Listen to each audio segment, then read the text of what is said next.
Hi, guys. Hello. Hi. Welcome to the Nitty Gritty Talks podcast. This is Ethel. Nancy. And Albert. This is a podcast rounded around talking things which teenagers face, things like mental health, emotional health, and physical health. Welcome.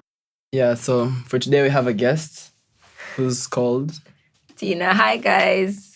Thank you for inviting me to be the first guest of this podcast. Very honored. Excited to see what we'll be talking about. You guys have a good vibe between the three of you. There's a lot of vibe and energy here for those listening.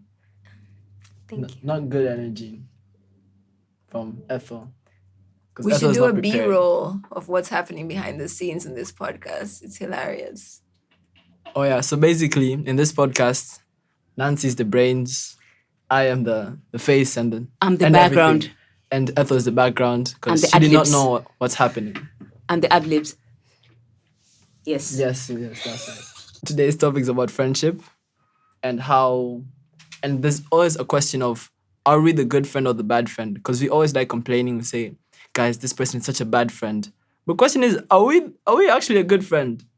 I think this question will be targeted more at Nancy because she complains about having bad friends. But to be honest, as her brother, I think she's the bad friend. Honestly, I don't think I'm a bad friend. I think I'm really proper good friend.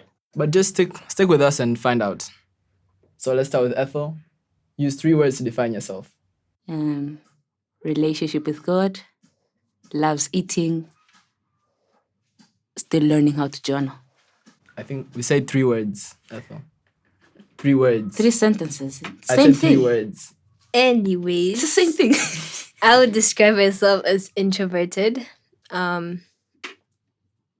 silent, and quiet. I mean, silent is quiet, but more emphasis. Stick around to find out if that's true. Okay, I'll describe myself as procrastinator, funny, and fun. At least to myself. Tina? I would say honest, caring, and patient. Patient. We'll find out. Yeah. So there's a lot of things to find out in this podcast. So let's just dive right into it. Nancy, would you like to start with the first question? Hi Tina. How would you Hi. define friendship? Friendship. I think friendship to me is the most fundamental relationship, because if you think about it, friendship is you attaching yourself or creating a bond with someone who is not yourself. But you can also be friends with yourself. So it's attaching and forming that bond. So I think that's the basis of any kind of relationship. You have a friendship with God. The fact that you can go to him and speak freely, that's friendship. You have a friendship with your family. If you have that kind of family relationship where you are, looking at each other as an external human being, but finding ways to connect. You have friendships with your classmates because you're finding ways to connect with them. And friendship with yourself because you're finding ways to also connect with yourself and look at yourself as a human being with your, pros and cons, and finding ways to appreciate and respect and love yourself. So friendship is just finding that connection, and what you can like about the person, and what you can be patient about with the person, and what you want to, discuss and talk about with the person. Wow, that's a very complicated definition compared to what some of us would have said. What would you have said? I would have said friendship is having someone to tolerate or just vibe off. You get me? Mm-hmm. Because sometimes a friend isn't someone you really like. It's just someone in a certain situation you can vibe with. And close friends are the ones where, even though sometimes you can fight about it, but when you need them, they're there. It's not that complicated. I feel like I would have used your definition in something like romance, like romantic relationships, because it's much more on a serious level. Like it hurts more compared to friendship. And what if you bring in things like acquaintances and colleagues and classmates? Those are people you tolerate, but not necessarily need to invest in. So then there's different now definitions coming into that. I think it's the vibe with part. The vibing with someone. Yeah. If I can vibe with you, you're my friend. But if I call you my classmate, that's just insulting. Like if someone ever says that's my classmate to their kids, like when I grew up and like I studied with him and I was in the same class as him, he was my classmate, I'd feel like they just called me a stranger. Yeah. Just call me a stranger and ignore me, then call me a classmate. But I like that. It means you're more open. I think I'm the type of person who I consider very few people friends, and just a lot of people as people I know, people I respect and admire, but I wouldn't necessarily call them friends. So I think that's where the definition then starts to differ. I think you're more open and social maybe than I am. Exactly. He's very social. He's like a social butterfly. Nancy, tell us what friendship means to you. Well, I would rather not have friends, but I don't know.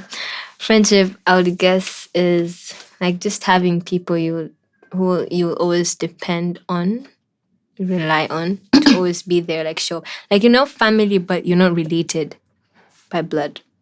Yeah, something like that. Ethel? Over the years, my definition of friendship has changed. The friends I have now are not the same friends I had when I was in Santa Monica like 2 years ago. So it's different. Back then, it was anyone who is in my class, they're my friends.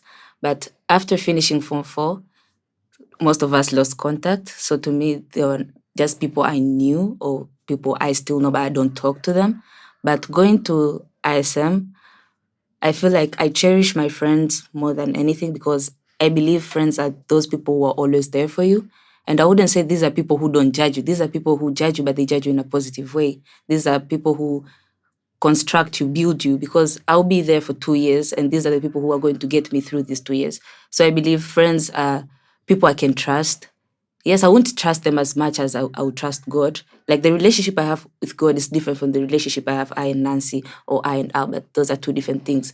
But I believe these are physical people who I can see who they help me go through day and day. Each day I'm with them. I will tell them what I'm going through that day and they'll encourage me or they'll tell me, do this different. So I believe these are the people who are there through the bad and the good.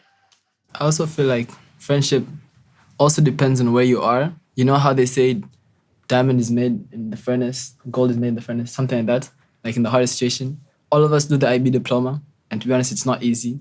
Like it's very stressful. It's not easy. It's not easy. It's not for the weak. Yeah. It's the hardest curriculum. I believe it's to easy. me. Okay. That's her choice. But I feel like because of us being such stressful times, misery loves company. So when you have a friend who's also stressing, I think that's when you can become really good friends. Because nothing makes you bond more than all of you suffering and just complaining to each other, but then being able to find moments of happiness in sports or something like that. So yeah. And that leads on to the second question. Do you choose your friends because you vibe with them, or do you choose a friend based on their good traits? Or do you choose them because you just happen to be in the same situation? I think if you look at like kids when they're young and they're playing in the playground, they can play with each other so easily. There's no kind of hesitation. Like, you might never see each other again, but in that moment, you cry when you leave each other. These are like young age. So I think that shows us that friendship in different ages of our life is for different things. So in that specific age group, it's for the sake of having someone to play with. And then as you get a little bit older and you start going to school, you start choosing your friends. So it's either the person who is sitting on the same desk as you becomes your best friend because of you're placed in the same situation. As you get a bit older, it's the people maybe you find cool, or the people who socially, can give you something. So it's just friendships across the ages are meant for different things.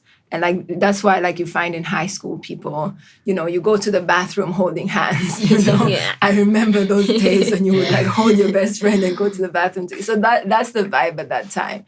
And then as you go older, it becomes more like, okay, I feel I can trust this person because the need is more to express your emotions or share secrets. So friendships are then formed around that need of like confiding in someone, of venting to someone.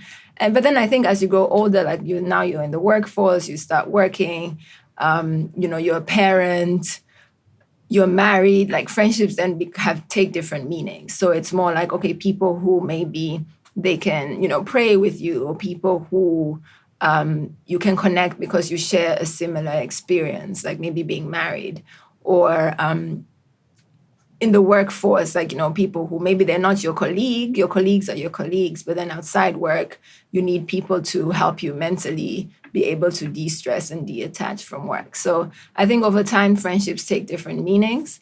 I've seen personally in my experience that, like Ethel said, people who I thought were BFFs in high school, like I have no contact with them, right? So clearly they were, they were friends in that season. I'm not negating the fact that they were friends, but I think over time friendships evolve. And I think I only have like one or two friends who I've known them for more than 10 years. And this was like we met at university. And I think we established that we're friends through everything. So it's not a matter of because I like their traits, because there's some traits I may not like about them, they may not like about me. But you just kind of make that conscious decision to stick with each other through whatever life brings you. So I think over time, the choice of why you choose people to be a friend changes. Yeah, that's true. I feel like maybe I'm more focused, maybe because at my age, it's more on the vibe with. Like sometimes people would say, these are the cool kids, But then me and my friends would be like, we're also the cool kids, Cool kids is something that we're also cool kids in our eyes. So I feel like us being able to say that means that we vibe off each other and that's why we're friends. Yeah. And even when one of us has a problem, we're always there to support each other. Yeah. And I feel like there's a TikTok I once saw, say you always have two friends. One who advises you to do the most sensible thing, and one who supports you in whatever stupid thing you want to do. Like anything you say, they'll always support you. And I feel like it's not that one is bad, one is good. It's that it's a good balance between the two. It's that it's good to have someone who supports you in your dumb mistakes, but it's also nice someone to talk sense into you. Because it's a good balance. You also want to live life a bit, so it's nice. Yeah. I find friends based on how, like, my growth, because I believe friendships help me grow. So I will not want to be friends with a person who doesn't have the same beliefs as me, or someone who is,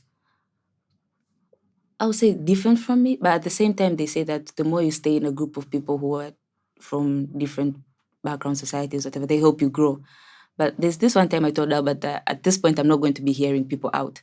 If maybe a friend of mine says something that is controversial to me, I'm not going to support it just because they're my friends. I'm going to look at my beliefs, look at what I stand for, and be like, well, I cannot deal with that right now, or I cannot I cannot agree with what you're saying.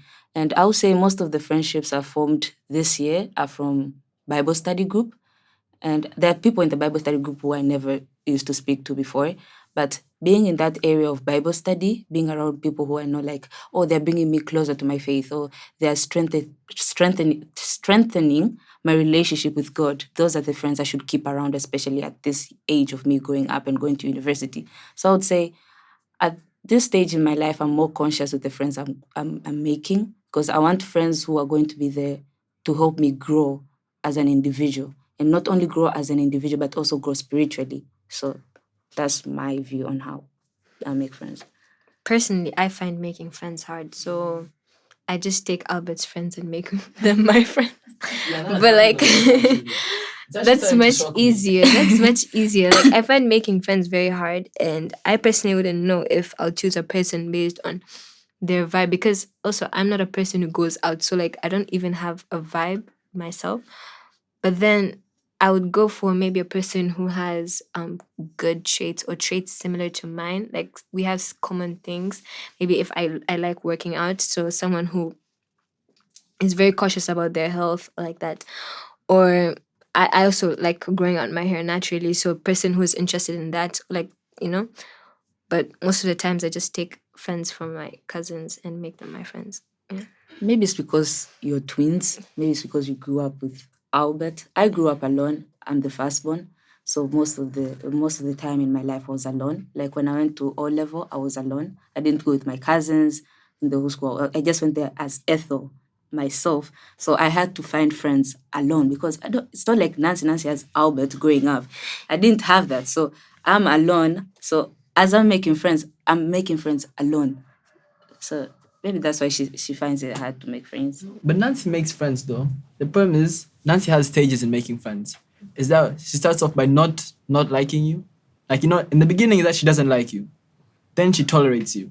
Then she likes you. And then when you pass that boundary, that's when you become like friends, and then she'll be very comfortable around you.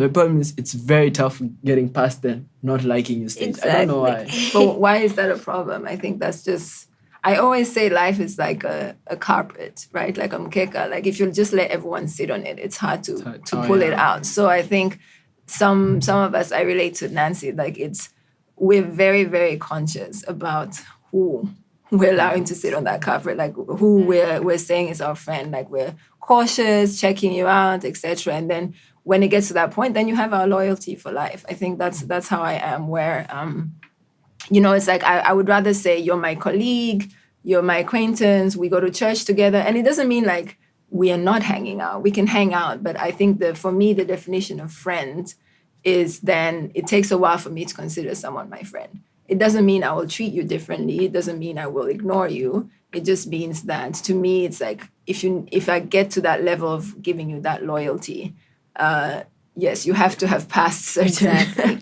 tests. And also I have to have passed certain tests with you, because I'm not saying that, everyone wants to be my friend or I'm the best friend ever. So I think it's also being very conscious of who you're committing to. That's a good analogy on the carpet. Life is a carpet and pulling people. So there's also the issue of toxic friendships. What does the word toxic mean to you? Like in terms of friendship, like what does that mean to you?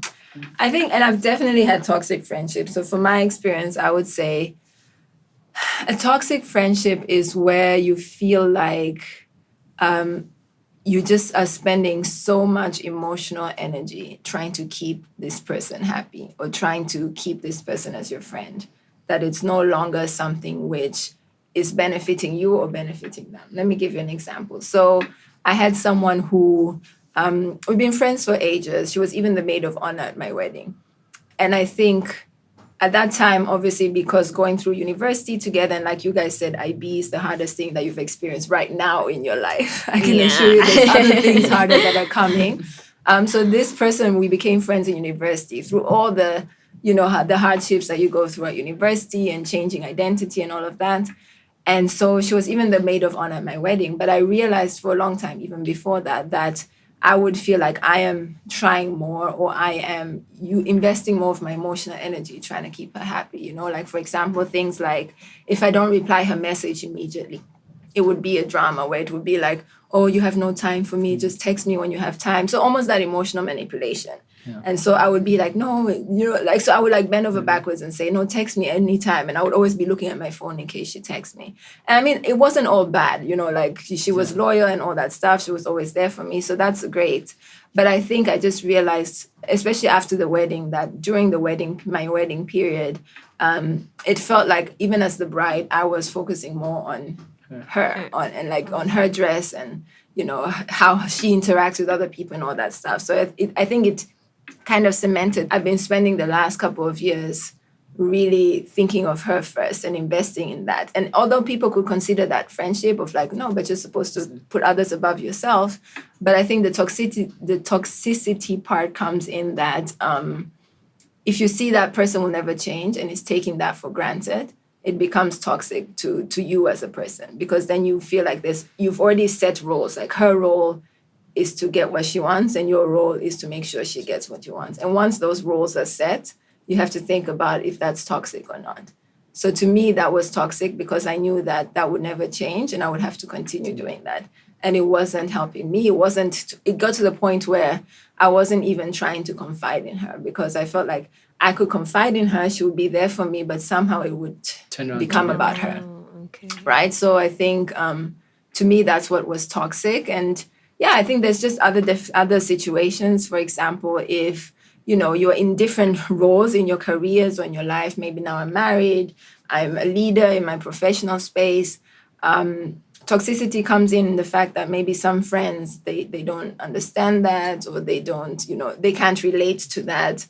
So then it becomes more hard work to connect. And it's not bad, like putting in the effort to connect, but I think when it becomes where you see it's more one-sided than the other, then that becomes toxic, yeah. Or if you have friends who, you feel like you're on the same page, you have mutual respect, but, they go and they tell your things to other people, whatever. Like, I think there's different definitions of toxic, and I think you just have to see what what is detrimental to yourself? What is it that is causing you mentally and emotionally more stress than necessary? Yeah, on the issue of telling someone something that people go and like they go and tell someone else, I feel like that's outright disrespectful. Because like I trusted you and then you go tell someone else. And then to be honest, like when you're talking about the wedding example, I remember one of you said that if anyone tries to steal your spotlight in the wedding, they're gonna go give birth in your wedding. Like just to show how deep it is, because it's your special day, and then someone makes it about them. Me personally, I wouldn't take that. Like I know, like sometimes I'm very kind to people, but I feel like even I have a limit. So if that happens to me, I think I'll just snap and just shout at them and be like, "Come on, man, this is my day. Yeah. We could talk about this another time, not today." Yeah. Yeah. But the thing is, I feel like with toxic friends, it's hard to like know when they're starting to be toxic.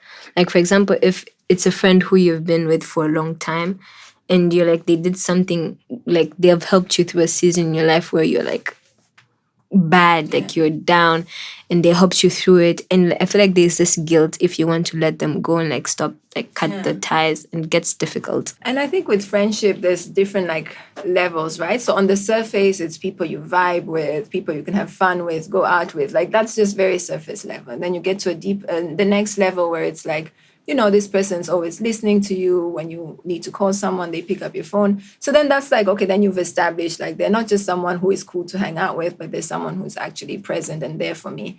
And then, like you said, Nancy, the next level is then like, okay, they're there for you, but like, what is the undercurrents that you're experiencing? Are you emotionally and mentally healthy in that friendship, right? So, like for example, the example of my maid of honor, she was there for me. Like at my wedding, she was there for me. She planned the bachelor, like all of that stuff. So she was there for me. But I think that undercurrent of like, she was there for me, but then if I was hanging out more with someone else in the bachelorette party, it would be like, you know, I would start feeling some kind of vibe. So I couldn't say like she was not there for me. And she definitely did not take my spotlight. Like she didn't take over the wedding or anything.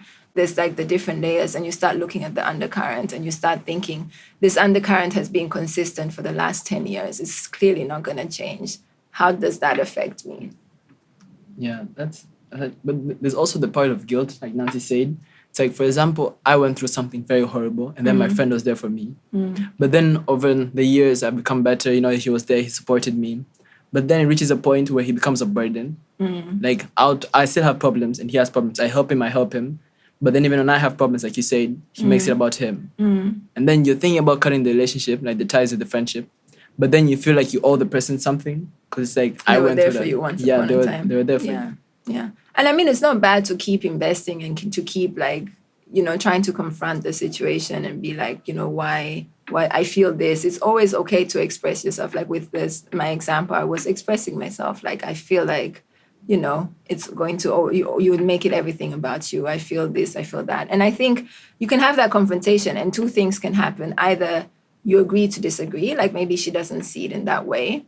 And then I think to me, she didn't see it in that way. And I was like, okay, but it's really affecting me. So it's not like we parted in bad ways. It's just like, okay, let's take a step back. Or, you know, it could be like where they realize like, okay, I am like this, and then they change. And then why not continue with the friendship, right? So I think those undercurrents are not necessarily deal breakers. It's what the other person decides to do. Because at the end of the day in a friendship, their emotion is as equally important as your emotions, right? So if someone was there for you and now you feel like it's changing and, you know, it's becoming all about them, even though they were there for you, your emotions are still important. It's still important for you to be able to tell them like, okay, I feel that everything is about you. And then how they react to that is what determines how close you're going to be or not. So it doesn't mean you'll never talk. Like even with my maid of honor, now it's like where I would go back and be like, yeah, she was, you know, she's a friend, someone I knew from uni, a classmate, you know. So there's other definitions. Not like the relationship has broken 100%, but I think that to me, like I mentioned, that definition of friendship is very key. And that's why it's very, like, there's very few people I would say as a friend. Ethel, you've been silent the whole time.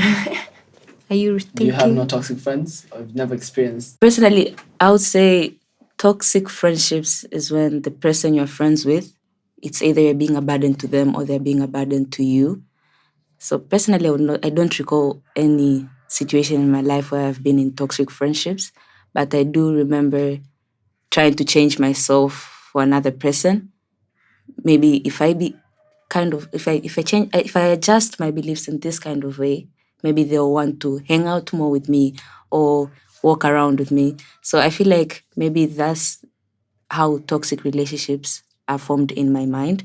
But I also think it all concludes to communicating. Even as friends, you should communicate. If you're uncomfortable with this, or the decision you're making right now, it's not nurturing your friendship, I think it's key to communicate, because the moment you don't communicate with the other person, or the moment you don't communicate with your friends, you're going to feel as if they're a burden to you, but you don't know how they feel about you. So you're always going to feel maybe they're the problem, but you haven't checked on the other side. Maybe you're the problem. So I think it starts with Exactly. communicating. And I feel And like sometimes you're too quick to judge. You're like, nah, you did this to me, blah, blah. But then maybe we also did the same thing to the them, person or like to other people. And we don't see that because, yeah, we're self righteous. So I think any relationship has to be built around communication and trust, because the moment you don't trust each other, you won't communicate with each other.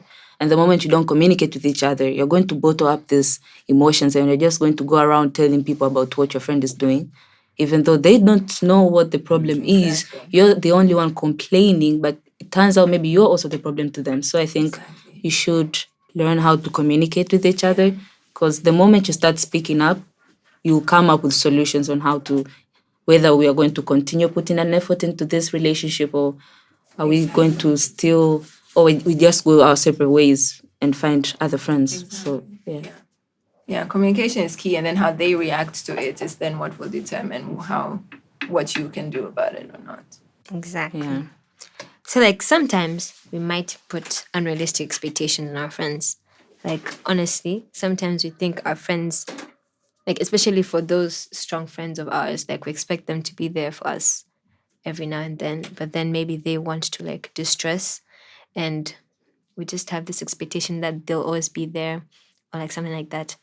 But then you, as an adult, yeah, and unlike us, we can just, I don't know, peer pressure can take the upper hand, and we just, you know, go with the flow and don't like have bad views about our friends because like everyone is doing it, but like we don't have like, I don't know, boundaries as a person, like as you as an adult, yeah, who has had a couple of friends. How would you say, how would you tell your friend something you don't want to do or you can't do because it's like an unrealistic expectation for you as a friend? I'll just say no. Oh, I mean, okay, so maybe let me try and give more details. I think when you get to, when you go through the high school and you go through uni and you start like either you're like Ethel, you're alone at the uni, you have to forge your own friendships. You already automatically, I think, start being more conscious of who you're spending time with. And I think when you're being conscious of who you're spending time with, you already start thinking about all these things like expectations, like where it's easier to be saying no, or I won't do that, or I won't participate in that. Without that kind of like, now you're already in a group, you've been friends for years, and it's harder to say no. But I think as an adult, I don't know if it's like just life experience or you've trained those muscles, but I think it does come as easy as saying, no, that's not for me, or I don't want to do that. I think there's so many times where I can go out to dinner with friends, and then if they start maybe, wanting to go to a night spot or whatever, then I'll be like, no, I'm going back home. And it just becomes easy. And if you have as an adult the right friends, then there's not going to be that much, pressure on you. So it might seem like a very simple answer, but I think if I'm looking at the adult mindset, it's as simple as just saying no. yeah. If I'm putting myself in the high school, like the situations maybe you guys are in right now, I do understand and remember that it's harder to just be Yeah. saying no. No, yeah. I think I remember what I used to try and do is pretend I'm busy with something else. Exactly. So you're like, no, sorry, no, I can't. I mean, my parents want me to, Yeah, like like just kind of like excuse that off. I remember I used to do that a lot. my mom said no. Yeah, exactly, Even though right? you Like didn't kind of ask. like push the, yeah, you didn't even ask. But yeah, I mean, I think it's not bad to do what your friends want you to do as long as it doesn't go against whether it's your religious beliefs or your own safety or your mental health, etc. I think it's normal at this stage for you guys to like make excuses or outsource the blame to Yeah. someone else. That's perfectly fine. But I think life will teach you to train those muscles. And in the end, it will just be like, no, like that's not my vibe. I'm not gonna go, you know, Yeah. do So we that. should learn to say no. And No is a sometimes it's good not even answer. bad things. It's like maybe your friends want to go scuba diving, and I'm not gonna go into the dark ocean. So I'll be like, no, that's not my vibe. I'll wait on the boat with you guys for you guys. But Exactly. so it's not always a bad thing that you're saying no to. I think it's just as you get older, you're just more stingy with what's taking your time and your mental space, and you start protecting that more. Yeah. I feel like for us at least, what you said, it's very hard to say no. So you always find an excuse. I feel like the biggest excuse is parents or money. You'll be like, I don't have enough money to come, or I can't come. Sometimes I can go. Like my friends could say, "Let's go watch a movie," but I'm like, "No, I don't want to go out." But like, my mom said no, and I didn't ask her. And I know if I would have asked my mom, she would have said yes. But I'll be like, "No," she said no. I'm like, "I'm sorry," but like behind the phone, I'm like, "Thank you, God. I've dodged a bullet." Yeah. I think most of the times when I say no, I would say my father said no. But at the same time, I know my father will not allow me to go out. Yeah, so Like, it's a double no. So it's a double no. Because sometimes my friends will be like, oh, I thought there's a party this weekend. Come to our place. I don't know what and what. It's 7 p.m. in the night. Why would you want me to go outside? So first of all, personally, I don't like being outside the house after 6 p.m. And second of all, I cannot ask my dad because my dad will obviously say no. Or sometimes I'll say, if it's not God, I feel like God is telling me no. I feel like the way of Jesus is not taking me that way. So I'll be like, no, no, no, no, no, no. But most of the time, I feel like I use my father most of the times. And sometimes I'll just be like, Jesus rather is not telling me to do so. Wow. Wait first, I'll go pray on it, then I'll come back. But the truth is, it's just that I don't want to be there. Or sometimes I'll just say yes because maybe we find it's Albert running it or it's Nancy running it. Because this time Albert came to the group and said like, guys, there's cleaning up environment today, this day. I remember I don't even know if I have something to do on that day. I think I have driving school on that day, but I told Albert yes. So do you guys give each other pressure? No. Well, obviously depends. The peer pressure. Is this I'll amongst say you, the three of yes. you? I'll say Yes, yes. we peer pressure each Yeah. other, but we all know it's peer pressure. Like we'll be like, Effa, come, and we'll force it, but we know she's gonna say no. We just do it for the fun of it. Yeah, sometimes it's either they know it or they don't. Like I remember when I went to swimming classes instead of going to Afro dance, we started Afro dance not even together. I was there before them. Okay, But we so didn't start Who took it. over? so yes, I was there before them, but they took over, and I have been there longer than them. But when I decided to pick swimming now and not longer come to Afro dance, they were like, "Etho, you're betraying us. You're no longer coming to Afro dance." And I remember Lina. She's like my closest friend because I sleep with her in the same dorm in school. She'd be like, Ethel, you're a bad friend. Nancy and Albert are running that club. Those are your cousins. You should be there for them. And I'll be like, no, I've decided now that I want to go learn how to swim. So I feel like there's that pressure that because they're my cousins or because they're my friends, they're my close friends, I should go. But sometimes I feel like if it's not something you want to do, just don't do it. Because until now, I haven't shown up in the club yet. Because we know we're siblings and we can't hate each other because of something. But when it's a friend, just a friend who is not related to you, like, what if I say no now and then say no another time? Yeah. What if they stop interacting with me the same way? They're like, no, they're not. He's not a friend. Yeah. Because we know we can't make drama for each other. It's like, Ever can't be like me. You're not my friend. I'll be like, okay, so I'm still gonna see you in the family reunion. You just keep getting pissed. I'll see you again. Yeah. But also with that, I feel like sometimes like friendships can, in a sense, they can act as, I don't know, limitations for us to like become ourselves. Like I don't know, embark on our own journeys. Like we just feel like we have to do it with our friends or we can't do it at all. But sometimes I don't know. What's your take on it, Tina? I mean, I think again going back to the definition of friends, like if you say no once or twice and then your friend no longer wants to be your friend, then you go back to defining, was this your friend? I think to me, I can let things go very easily based on what I define it as.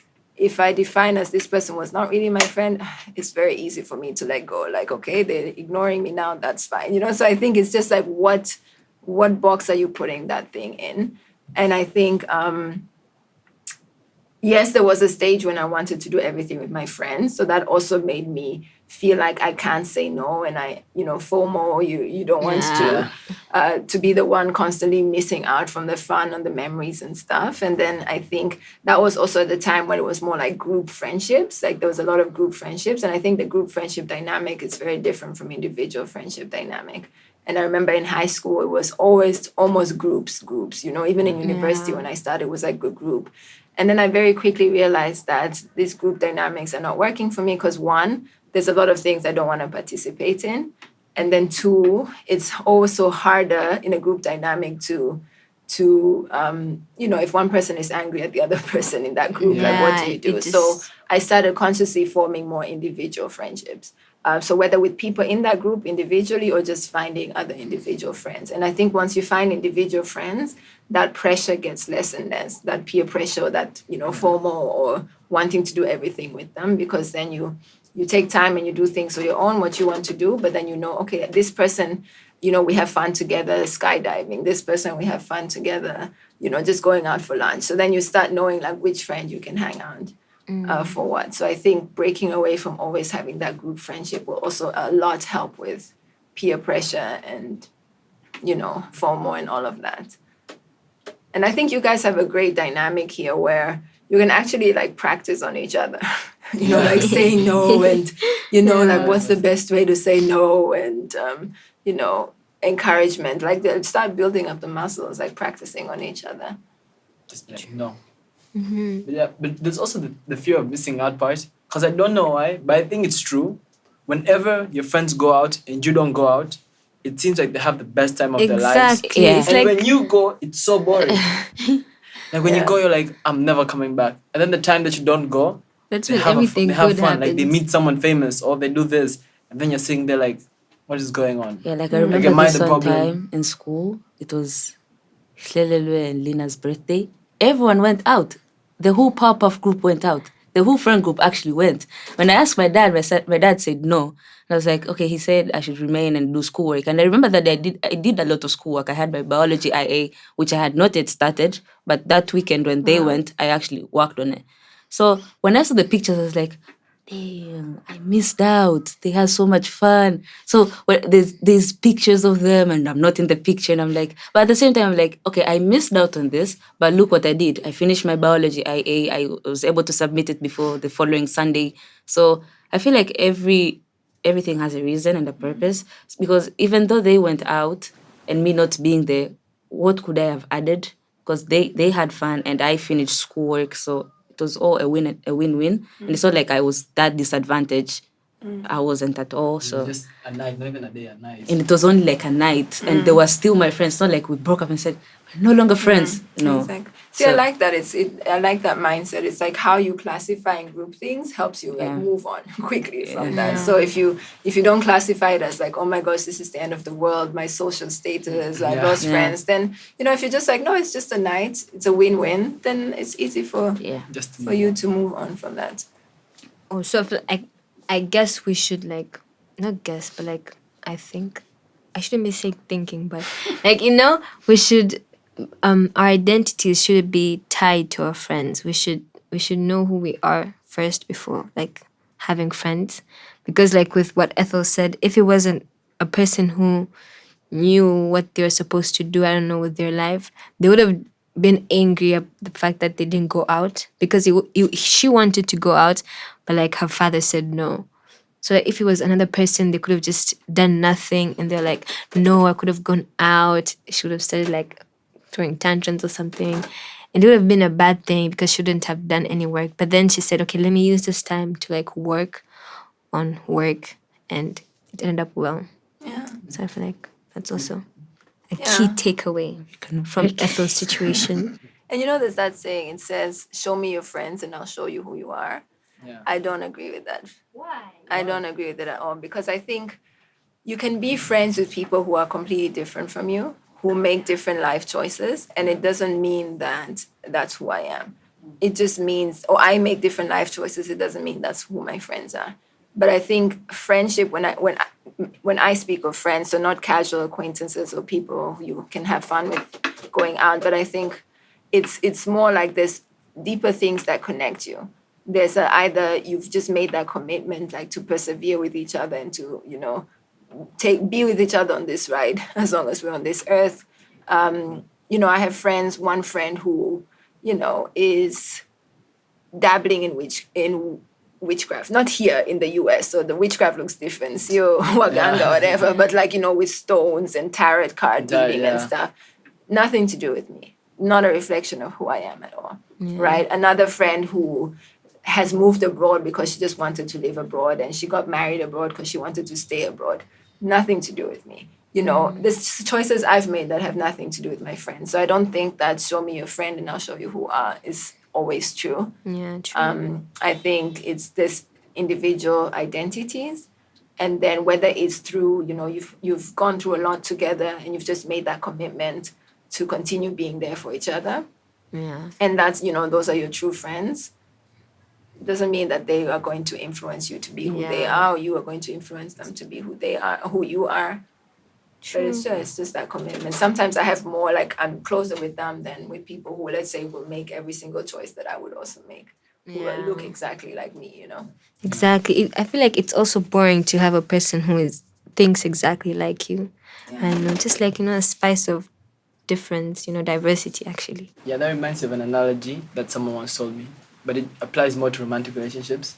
You know how two people come together and enter a relationship and they become like one boring person?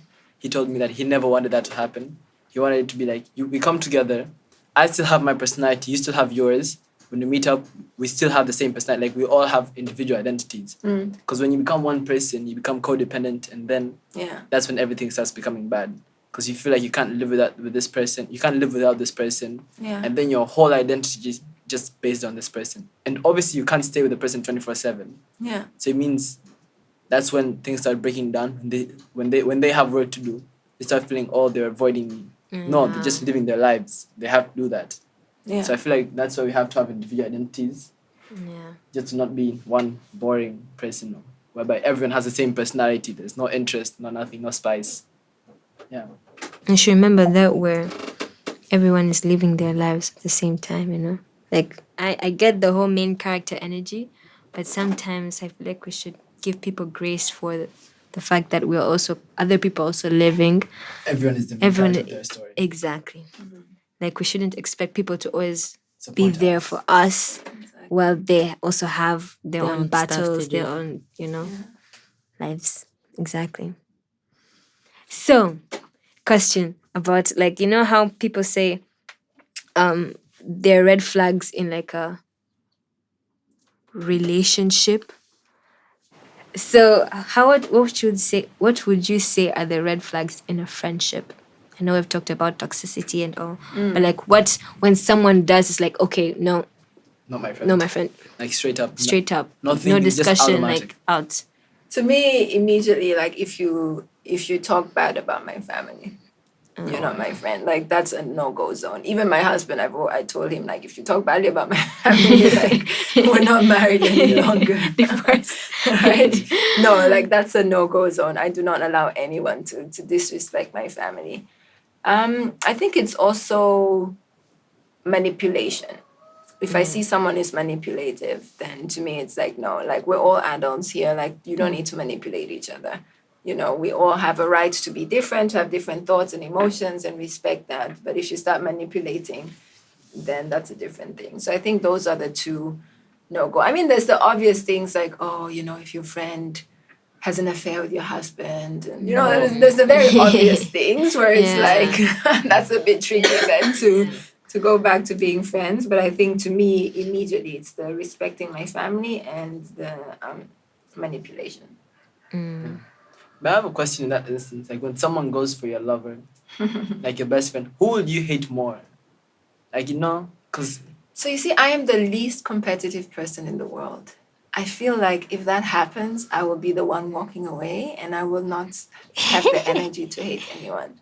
Like I would not even try and like fight for my friendship or fight for my marriage. It would just be like, hey, this happened. Okay, just I'll go lick my wounds. But I don't know. I don't think I have that energy to hate anyone because to me it's like it's happened. Yeah, Okay. you can change it. Yeah, you forgive, you ask God to heal you. And just I move mean, on. it's not like I'm planning to go back to my husband or Yeah, to that's continue true. the That's friendship. So once that choice has already been made, just there's no point hating because then it's like you've already made a choice. Like move forward with that choice.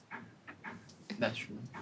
I feel like my red flags, biggest red flag would be someone saying bad things about me. Like before even family, no offense to you guys. I love you guys. But I think it'll start with me. Because like you don't have to be my family's friend. You're first my friend, right? So if you can't even if you talk shit about me, how about my family? Yeah. Like so I have to start with me first. Yeah. And then when it comes to family, it depends on what you say. For example, if you say Nancy bosses you around, that doesn't bother me. Yeah. Like if you say things which even when she hears isn't a problem. Exactly. But if you like be outright rude to them, Yeah. I think that's also a red flag to me. Yeah. I would say a person who, I don't know, is very self-centered. Like they don't think about others before like making a decision. I know sometimes I'm self-centered, but like you get there's some people who like they don't take into consideration anything. Like it's for them and for them only. I would say that one. Yeah. I still don't know why Nancy is saying I don't have friendships. And I'm sitting right next to her. But you're my cousin. It's not That's that deep. different. So for everyone listening to this podcast, we're not their friends. I mean, no, I do have like I would count my friends, honestly. Yeah. I can actually count them. I don't think if they're even 10. Okay, anyways, I believe 10. Nancy is my friend and Nancy views me as her friend, her best friend actually. For me, red Okay. flags. I doubt that. Red flags. Red flags. I don't think if I have a complete understanding of what red flags is, but I would say any person who is pulling me away with my walk with Christ, anyone who is forcing their beliefs on me, anyone who is trying to rip away my identity, I would say those are red flags. That person is not for me. I would say, yeah, those are my red flags. It's good. I feel like people who know my values but insist on me doing the things which are against my values, that's a red flag. Yeah. Like Yeah. you know I don't do this, but then every Exactly. time you're like, please do this, and I tell you again, I don't do this. Yeah. Then you keep forcing me. Yeah. I feel like that's a big red flag. Because Yeah. it's also respect. Like respect me and what I believe. Like I respect what you believe, so respect what I believe. Yeah. Yeah. Like you can do this, but I don't want to do it. Yeah. And I think that's what I also meant by manipulative. Like then it's, they use like, oh, but if you're my friend or Yeah. those kind of things. Like, Like, no. It's like, come on, if you love me, just No. come on. Do it. No. Just do it. You're my friend. Come on. Yeah. But that's the thing. So like with family, like how we are family, there's some families that are quite toxic, How would you say, like, especially if you have friends, obviously some of your family are your friends. Some of them are not your friends. How would you like, I don't know how to explain this, but like, let's say your family members are your friends and they become too toxic to the point that like you're like, no, I can't have them as friends. How would you, they're still your family, yeah? How would you like stop the friendship but in a way that it doesn't hurt you as family relatives? Let's say I decide to date Ethel's becoming too toxic, man. I want to chop her off my life. But she's still my friend. I'll still see her like, she's still my family. I still her like, I'll still see her at like family events. Yes. So like I'll still see her like at family events, blah, blah, blah. How do I prevent my friendship from ruining my like family relationship with her? I mean, I would ask first, like, what is the stronger relationship, the friendship or the family bond? I mean, from what you guys have told me, it's the friendship, right? Yeah. Like, there wasn't that much of a family interaction or bond.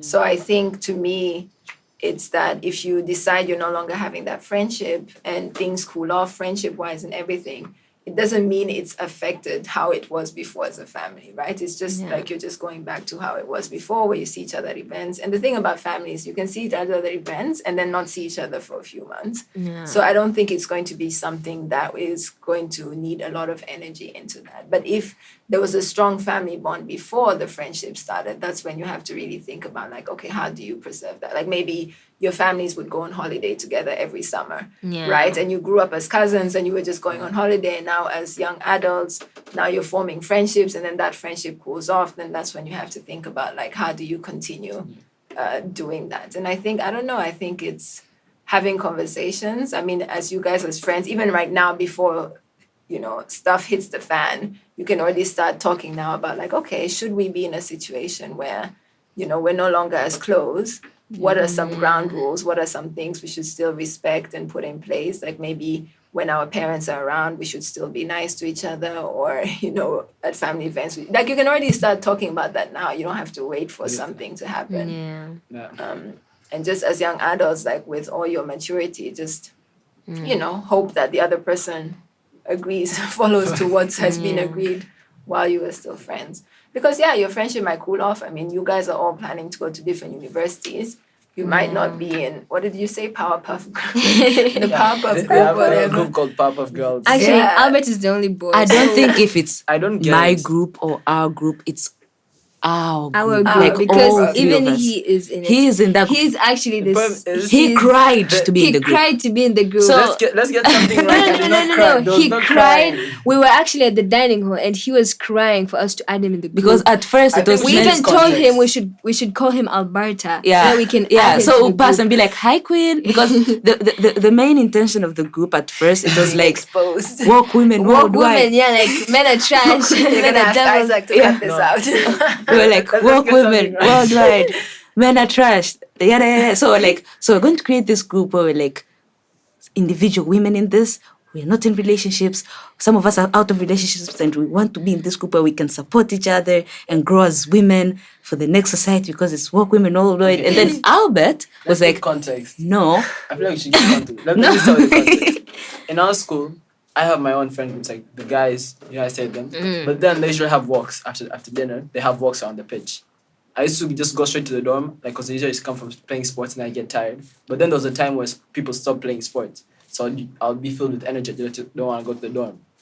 And then my friends have relationships, so they'll go to the girlfriends. And then, so I'll go to my friends and then I'll just walk around with them, right? Because they were my family. So I started becoming close to the whole group. It reached a point where we're in the walks, they'll talk about something they texted in the group chat. So I'm like, what's going on? And guys, add me to the group. And then they said, okay. And then I personally do not like the name. I like the name. I love the name. Which name? Powerpuff Albertina Girls. or Powerpuff? Powerpuff Girls. It's a good name, but what? It's what, Powerpuff like, Queens, actually. How am I fitting into that name? It's because you came later on. The train was already I going. came before some people in the group. Right No, now. but still, it was meant for women. Last time we checked, you don't. I'm not saying identify that we're disappointed Albert is there. No. He can be there. Actually, we are very happy he's I there. give the best advice. But I the thing bring the is, fire. the thing is, we don't want to change the name, because these were the rules that we laid out as we were entering him in the group. We are not going to change the name. It's going to remain as Powerpuff Queens, whether you like it or not. not. And it reached a point where I didn't go. They complained to me. They're like, "Abba, why didn't you come?" exactly, because I brought the spice. he guys. wanted to be in the group. You should be coming to the walks with us. The It's like a moment you contract. detach yourself and no longer come for the walks, what does that mean? So I think what you guys are saying is there's clearly a lot of entanglements. Exactly. So I think Yes. what you can say is, to go back to your question, Nancy, is let's say the Powerpuff group disbands, right? Like maybe now one is in a relationship and one is this and one is that, and the theme of the group no longer applies to you and you have to leave Yeah. the group, right? That's already breaking something that bonded you guys. And then let's say now the friendship, now you're in different university, in different countries, you're not as close. So I think this is the right time to have those discussions of like, hey guys, if this happens, like let's get some ground rules, let's have some mutual respect. Yeah. Because these things are going to happen. You're not going to always be in the same group, in the same friendship circle, and even the same friend dynamic. Like, I mean, you guys are twins, so there'll always be that. But between the three of you, it might not always be the way it is now. Yeah. Yeah. We should have that conversation after this. Yeah. You two are acting side to act up. So you So you've already thought about yeah, removing I've us. already thought about it for a long Wow, time. okay. I feel like if I had a family member, for example, Ethel or Nancy, and then I stopped being friends with them, I think I'll start distancing myself slowly, like slowly ghosting myself, avoiding them, to the point where we just, like, we're like, I see you, a head nod, then that's it. I just say hi and then we pass each other. But no, that's not nice because okay, let's say for a person like me, yeah, I'm not that very interactive, and most of the time, I don't text in the group. Okay, like on during school days, not right now, like during school time. If you say that that's the principle of like detaching yourself, what if it's just a person's character that they're not, talkative? No, I mean like if we already settled in each other, like we talk to each other, and we're like, we're stopping this friendship. Oh, okay. So I feel like time is running, and go for the last question. For Can we add like another question? To that? no. I have my own bonus question. no, this is the last question. So, like, for like, For everyone who's when listening, you can see how she bosses people around. no, I'm not bossy. I'm actually quite kind. Yeah. So like So my for question is there. no, for like, when talking to, in regards with you maybe being the bad friend, yeah. How do you like establish like maybe just having a conversation with a friend and they tell you you're the bad friend? How do you handle like criticism as a friend being told that you are the bad friend? I think I'm very self-aware, and I can 100% say that I've been a bad friend to several friends, right? I think I'm the type of person who I can dismiss people or things very quickly. So it depends. Like if I decide I'm going to categorize this as that, and then I move on with my life. So I've walked away from friendships like that, and to the other person, that was me being a bad friend because maybe I didn't persevere enough, or I didn't give them enough space to offer their side of the story, or for whatever reason. I 100% know that I've been a bad friend to some people. So I think having that self-awareness makes it easier for me when people come to me, then it's not like a complete shock. And I think even if, let's say, it's a shock, if it's something that I've never maybe thought about myself and I hear it from someone else in context of being a bad friend, I think I will always try and put myself in the other person's shoes. So to say, like, both emotions are equally important. And, that means that this space and time, their emotion is as equally important as mine. So let me give them their space to, to express. And I think sometimes at the end of the day, all you can do is say, okay, I'm sorry. Because if you start explaining anything, it sounds like an excuse. Yeah. So you just say, I'm sorry, because you understand that that's where they're coming from. That's, how they interpreted things. So I don't think it's hard for me to take that kind of feedback per se. Yeah. I think that has happened to me. That has happened to me. My friend came up to me and was like, I put in so much effort and you don't. And then to be honest, I did not notice it before. But after him pointing it out, I looked back and I was like, yeah, that's actually true. Yeah. Like it's not like I did it consciously. Yeah. It's that sometimes I'm busy and then I forget to talk to him. Yeah. And then every time he's the one who starts the conversation. And then I'm like, okay, I'll continue the conversation. But every time he's the one who starts it. Like Yeah. I've never gone up to him and be like, hi, how are you? Yeah. Like, And I think at the end of the day, as humans, you're always focused on who you consider a friend for you, not who considers you their friend, right? So it's the whole thing of like everyone has a best friend. So I think maybe in my lifetime, I've only had one friend who I knew I was their best friend and they were my best friend and there was no other best friends involved. But apart from that, it's like I can feel close to someone, they feel close to someone else. Who feel, so it's never just like two people together. It's always there's someone else they're depending on. So once you realize that, then I think it's, for what you said, Albert, it's that they probably considered you their close friend, but you considered someone else. Because it doesn't mean you're a bad person altogether. It just means you're reaching out to someone else more than you are reaching out to them. Right? So it's just understanding, okay, they feel like that because they view you as someone close to you. So you can decide to either view them as someone close and reciprocate, or you can decide to be like, okay, clearly we have a different understanding of this level of friendship. And encourage them to also, make other friends, I think. Yeah. So we should be open to having genuine conversations with our friends concerning where we stand in the friendship, I guess. Yeah. But me and him are close. Is that me talking to someone virtually like WhatsApp is very hard because like if I'm with him close to close, like we're very good friends. Yeah. The problem is when I'm far away, I Yeah. don't like touching my phone and start texting people because it's very weird. And I get tired compared to Okay. just talking to someone. Like I can easily just flow with someone. Like even when he calls me, we can talk for hours. But then texting, Yeah. I get tired. Yeah. And he just has a different expectation. Yeah. So just making those clear. Exactly. I think constructive criticism cannot only be about where your friendship is lying. It's like you can talk about anything, or maybe you're trying to correct them on something they said or they did. When you approach them in a way that is going to hurt them, they're going to feel as if you're a bad friend, and it can affect your friendship. So I think it's just we should be open to accepting or hearing people giving us constructive criticism, because it helps us grow as an individual, and it helps you too to understand that you two are grown, mature people, and you can genuinely discuss about things with with weight on them. So it's all about being open to constructive criticism, whether it's about where your friendship is lying or whether it's about something you said or something they said. The moment you are able to understand and be ready to hear constructive criticism, I think your friendship can last longer.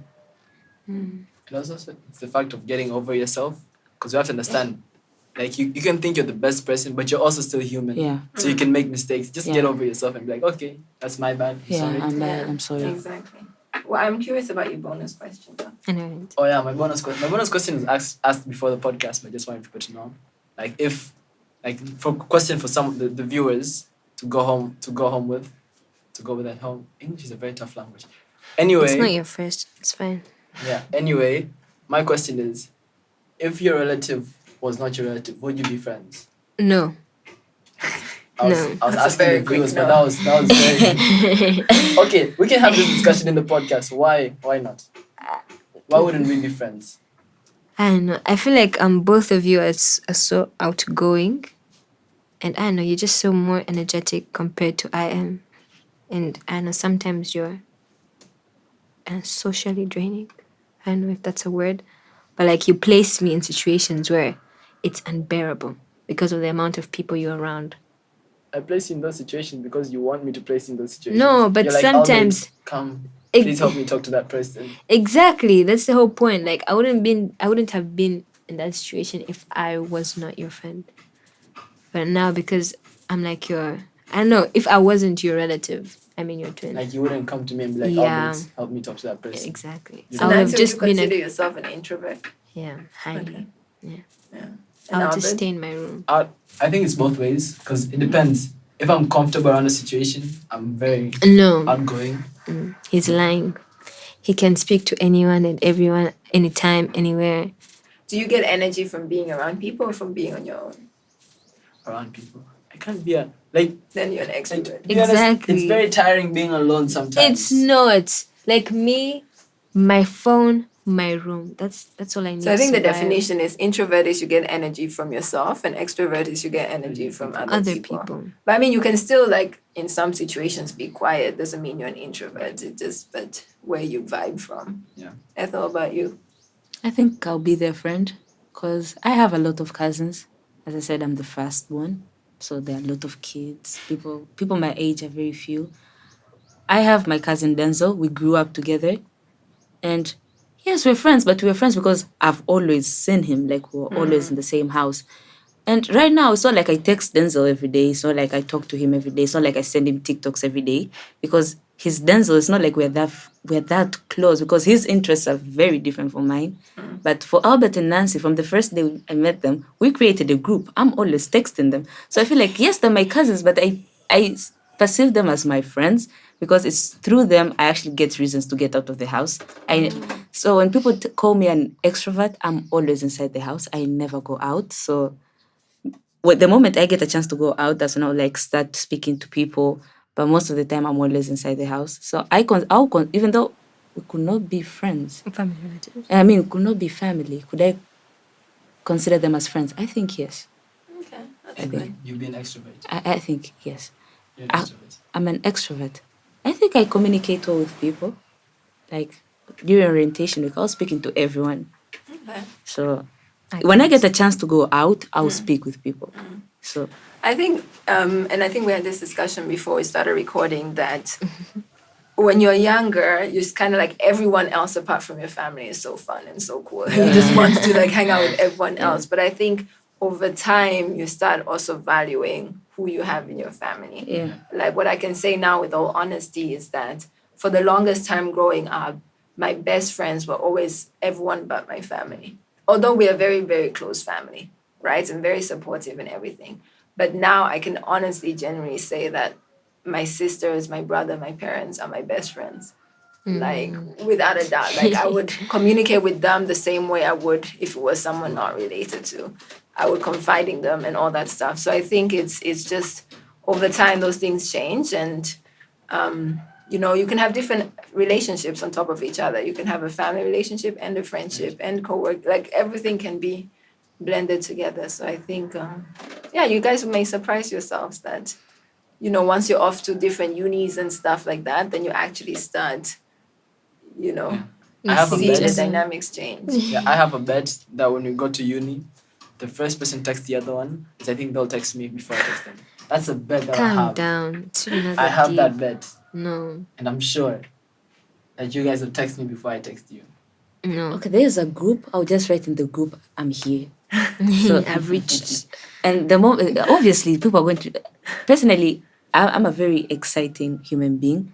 I get excited easily. So it will be the first time I'm outside Tanzania. So the moment I reach, I'll even start a vlog and I'll be like, "Hi guys, I'm here."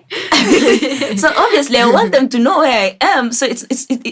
I will not say I will have like this pride. Who will be the first one to text me? No, I will reached the reach there land. and I'll be like, "Yes, guys, I'm I've here." reached- I want everyone to know that. So I've reached Columbus's land. I wouldn't even have that pride who to text me first. I think I will tell everyone. I'll even tell some of the friends I don't even speak to in school. I'll just tell them I'm here. Post it on status. Yes. So, Wait, before we end, I remember Ethel said she's at ISM.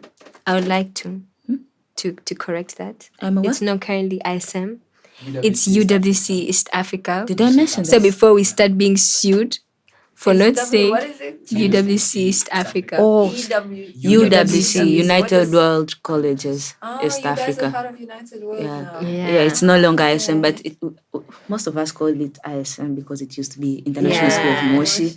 So whenever people ask me, where are you from? I say, ISM. ISM, But the but thing is, I'm from UWC because even the ISM stands are still in school. Like the first thing you enter in school, you find a big stand saying ISM. Okay. So I feel like some bits of ISM are still there. Okay. But like it's UWC. Yeah, So nice before we in get sued for not saying our right school name, it's UWC. Hey guys, your girl wrote a book. Yeah, them the it's about name. mental health. It's called Simply Different Places. Yeah. Yeah, the book is quite graphic, guys. It's a collection of poems. Poems. So if you're a poem reader, poem lover, you should go read it. And if you're below 15, 16, 16, I would if you're below advise you 16, not to read not it. to read it. Yeah. 16 and above. That's an age read it. restriction. That's an age restriction, yes. Yes. I don't know, 14. 16. 14. 16. So are you promoting this as her family or as her friends? I'm promoting we it go. as her friend. There As you her go. family. As her friend. I'm doing Family it. first. I'm doing it as her friend because she asked me to listen to read the whole collection of book. the I read poems, the whole book. so I could give her a genuine review on it as a friend. So I'm not going to promote it as a family. It's as a friend, as her best friend, As people who have Ethel. read the book. No, she's not my best friend. But anyways, yeah. Yeah, best friend. So yeah, Nancy, would you like to close for us as the brain Yeah. behind the... So thank you for tuning in at Nitty Gritty Talks. We have a lot more planned for you guys. Hope this is really helpful in your journey to knowing yourself and just like personal growth. Thank you.